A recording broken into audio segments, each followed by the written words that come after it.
Chrissy here from PopCultureMadness.com and ConcertBlogger.com with John 5 of Rob Zombie and various other bands and projects. How are you? I'm well. How are you? I'm great. So how are you enjoying Mayhem this year? How does it compare from other years? You're getting to be a veteran of Mayhem. I love it. It's incredible. It's summertime and you got all these bands, you got catering, you meet the people, and it's like a heavy metal summer camp. You get to play these incredible shows, and it's a blast. You can't ask for anything more. It's incredible. You get to hang out with your friends all day. It's wonderful. I heard your son got to come out for like the first time. It was like a few weeks ago. That must have been exciting. Yeah, the very first time he's ever seen me play, and he's 17. What? Yeah, 17 years old, and his mom always kept him away from it and stuff. So it's great because the show is so big. So he just freaked out. He was in the pit. He was going nuts. He had. You're gonna be like, that's my dog up there. What? It's strange because it's just like if your dad, you see him every day for 17 years, and then all of a sudden you see him up on that stage. So it was an incredible experience. So, what can we be expecting with tonight's stage show? I've purposely tried to stay away from reading anything because I want to be surprised. And, I saw you guys, at various festivals over the years. So how much has changed? How much new material is making it into the set? It's a whole new show. It's really a massive show. And we have, we're doing like 4 new songs. And it's great, people love these new songs, and we're getting just incredible response from the record, and the crowds are loving it. So it's a big production show. I mean, in the first few shows, I was like, okay, well, I almost ran into the pyro because I wasn't used to, where everything is because it's a new show, so I wasn't used to it, and. But now, I know what to do and where to be and stuff like that, because there's so much going on. So you're going to be really entertained. I cannot wait to see this. I really can. I'm super excited. So can we talk a little bit about the new album, Venomous Rat Regeneration Bender? I know that everybody's probably been asking what the overall concept and story behind this whole thing is. What was the recording process like for you? Well, the recording process, we were on tour with Megadeth, and we ended in the East Coast, and Rob said, hey, let's make the record at my house. Let's, because we've made every other record in L.A., and, there's a lot of distractions in L.A. I live in L.A., and the other guys live in L.A., so, you have things to do, either if it's a dentist appointment, or you have to pick this up, or you have to do that, or... Oh, it's home base. Yeah, so there's a lot of things. So he said, why don't you come to the house, and we're going to do it here, and there's no distractions, and it was an incredible experience because you got up, he has at Rob's house, he's got these other houses and stuff, and he's like, okay, you'll live in this house, we're going to make the record, and I'll be in this house. So I would wake up, in the morning in my pajamas, just walk over to the studio, and we'd work all day, and it was a great experience, because we were so focused and came out with a great record. That's great. And, I'm sure, like, the environment does play, part, like you were saying, away from the distraction. And sometimes the environment can even become a character itself, like in the overall feel and vibe of an album. Sure. If, it depends on if if you're running late or if you're stuck in traffic or something like that. And we didn't have any of those problems. We just... How long did it take? It took, I don't know. I was there for like a month, and then Rob was singing for, a couple weeks after that, and then we mixed for like a month, and so, it was scattered and things like that. It was such a great experience. We've had nothing but great experiences making these records. That's great. So what's coming up next? Are we going to see any more scoring from you? I know that you did The Lords of Salem. Is there any other film stuff in the works for you? I'm just concentrating on this tour, and we're going to be going to South America to do the Rock in Rio and some... Oh, that's going to be so exciting. Yeah, we're going to do we're just concentrating on these shows, and we're also, for the first time, throughout White Zombie's career and Rob Zombie's career, we're finally putting out a music DVD, a concert DVD. When is that going to be due out? know. Finally! So excited about it. I'm not sure when it's going to come out, but I'm really excited about it because the show's so big, and a lot of the people can't make it. We're not hitting every single state and every single country in the world. So I think people really want to see this show instead of watching it from a cell phone on YouTube. So, and this show is so big. It's not going to get much bigger than this. So because the stages can't even hold this huge show anyway. So I'm really excited about the DVD.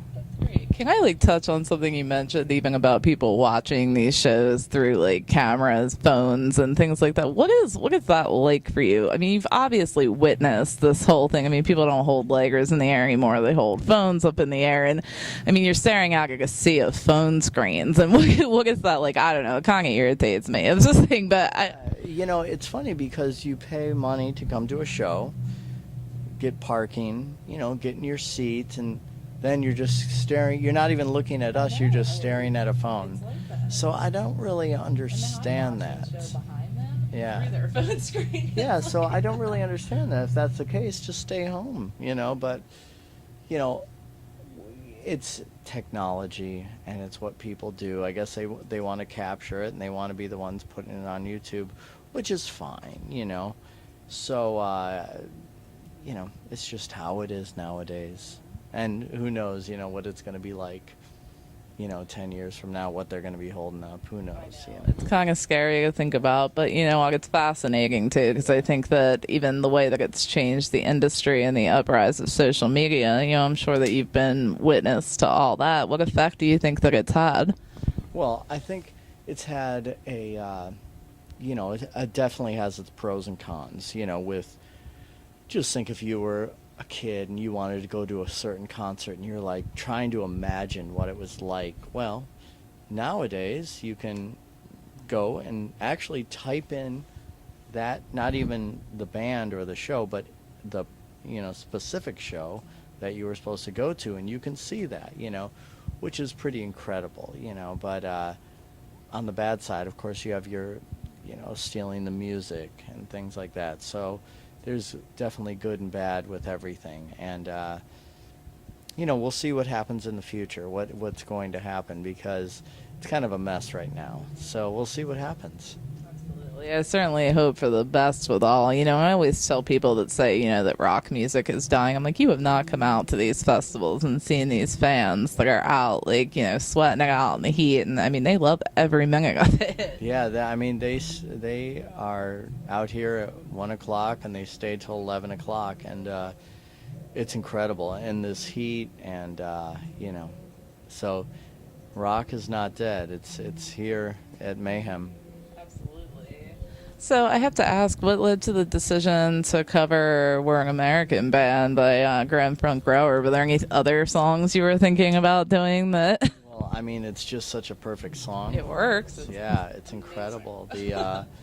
It's me and Rob were in the back of the bus and we were just talking about covers, and he said, "I think I got it." He said, "American Band," and I was like, "That's it." I mean, because it just fits us perfectly. We changed. Rob changed the lyric from "Up All Night" with Freddie King, and it's "Up All Night" with Kerry King, and because it's true, it's just what we do, and so "Sweet Sweet Connie" is not around us, but we just had to. It's a perfect song for us, and we love playing it. People really enjoy it too. Oh, yeah, it's a lot of fun. The first time I heard it, I was like, "No way, that's awesome!" Yeah, that's how I was too. No, it fits so well. So, solo for you, you've done, is it 6 solo albums now? I mean, God Told Me To is absolutely one of my favorite CDs. It's brilliant. Absolutely brilliant. Is there anything else in the works? Is there anything you'd like to try? I mean, because you just experiment with so many different styles on that. I mean, the name is escaping me, but it's even the flamenco style. Song is gorgeous. Yeah, there's no rules. I put these records out myself. I do it for the love of the guitar, and hopefully, to inspire some people on the way. So, I can do whatever I want, with the weird music if it interests me, and hopefully it'll interest some other people, which it has. So, I'm working on another one right now, and I think people are going to be pleased with it. That's awesome. Did I hear something about it having like a country tinge to it? Maybe something like I that? always have a little country tinge to everything I do. So, all the records I'll put a little, bluegrass or western swing on there just to mix it up a little bit.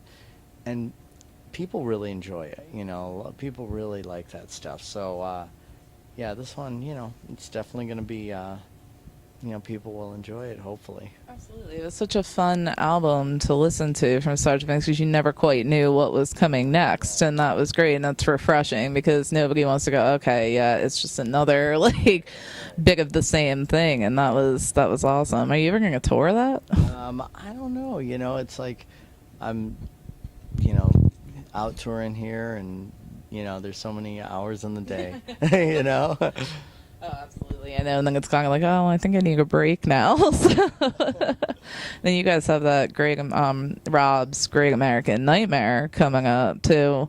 So, what's in store for that? Well, it's a 2-week extravaganza, and we are doing it, the last 2 weeks of November, and there's a ton of bands playing. There's, wrestling, there's mazes. We're going to play on November the 2nd, and I love Halloween, and we're going to, if I wasn't involved in this, I'd be going to it every day. I love things like that. I love trick-or-treating. I love going to the haunted houses. So I'm just as excited as everybody else, so it's going to be a lot of fun because I love Halloween so much. Oh, I know. I was so excited to hear it. Then I was so bummed that it was only in California. And I'm like, oh, us East Coast people are losing out here. Hopefully, the weather's a lot better over there, but I just got back from San Diego and I was chilly. So yeah, so it's, hopefully it's going to continue every year, and in different areas. Let's see, I'm keeping my fingers crossed for that because it's an incredible thing, Oh, absolutely. Yeah. So I hear a couple of the bands from Mayhem are going to be playing that as well. And, is there any bands that you're really enjoying here out on Mayhem this year? I'm enjoying, let's see, I enjoy all of them. I'll go and watch a little bit of each one, and I like, it's great because it's like walking around, you can get to, see a little bit of this band, a little bit of that band. So it's a great thing, it's really cool. What is it like for you to know that you've been like an influence on some of the younger bands out here? It's great because that's what I mainly do it for. I love to be influenced myself, and it's very important for me to see that, and going to other bands. So it's great. It's really important to me because I'm always looking for inspiration, and hopefully we're inspiring some people on the way. Oh, absolutely, I'm sure you are. And I want to thank you so much for taking a few minutes to speak with me. I appreciate it. We look forward to all the rest of the tour. I cannot wait to see the show tonight. New album is fantastic, so everything seems to be going quite well. Great, thank you very much. Thank you so much.